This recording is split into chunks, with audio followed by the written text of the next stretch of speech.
And here comes a 6-man tag, and it ain't going to get any better. I know the action may have, but to me, the logic did not. 6-man tag, Santana and Ortiz, who are, I guess, no longer proud and powerful, which sounded more like a fucking, possibly a lesbian march than a fucking heel tag team. Santana and Ortiz, and the biggest star in the company, Chris Jericho, versus Luchasaurus, Jungle Boy, and Stunted Growth. Yes, Luchasaurus should be a big star, but they've pretty much made him a comedy fucking figure. Jungle Boy can be a tremendous babyface, but they have saddled both of them with this fucking freak show bullshit partner of theirs, and they have now allowed this idiot child to grapple in the ring one-on-one with Chris Jericho, and Jericho said okay, and I'm disappointed in Chris. Even if he did beat him and he got heat with the crowd because they like this fucking little idiot, but fucking hell. And the heels are more popular than the baby faces. It's no wonder they can't have logical matches, but the heels were more popular here again than the baby faces. Well, to be fair, it is Jericho's cruise, so it's not like they're going to boo him on his own cruise. They were watching his rock concert the night before. Yes, but goddamn it, then just try to not make it a goddamn joke. This fucking little twerp, he looked like a little girl wearing a life preserver.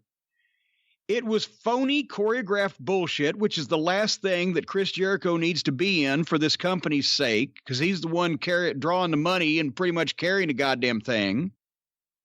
They got all kinds of heat on Jungle Boy, and then Jungle Boy made his own comeback and then gave Luchasaurus a bland, cold tag.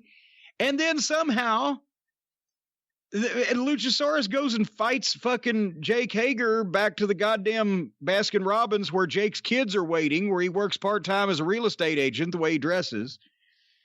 And there is Stunts tagged in, and there's Marco Stunt and Chris Jericho, and Marco Stunt got, it was either 2 or 3 quick little roll-up near falls before Jericho just knocks him out. So this was just a waste of 15 minutes of national television time and detrimental to the fucking company. And you can't tell me that anybody, once again, the idea is to make new viewers. You're in between 700,000 and 1 million forever? Because what person who knows who Chris Jericho is and has liked wrestling in the past that might turn on this program that would see Chris Jericho wrestling what looks like she would have looked like a little grade school girl, except he was topless. And they go, what the fuck? Now Jericho needs the money that bad, apparently. That's what they're thinking. It's not true. He's got money. I thought he had common sense. But that's what people will think. Why else would he be in that position? And here's Chris, instead of Chris Jericho being a big star, as he's looked in a lot of cases on this brand new national television program on TNT, it looked suddenly like there's poor Chris Jericho on a boat on an outlaw show wrestling a kid. That's what this visual gave me. And we're an hour into this goddamn thing. Hey, who has an easier job in wrestling than Jake Hager? Seriously, he hasn't had one match. He hasn't done really too much physical stuff. Well, but you know what? The thing is, he's the only one that anybody believes probably watching AEW can actually whip anybody. Because he can, yeah. Because he can, and they presented it that way.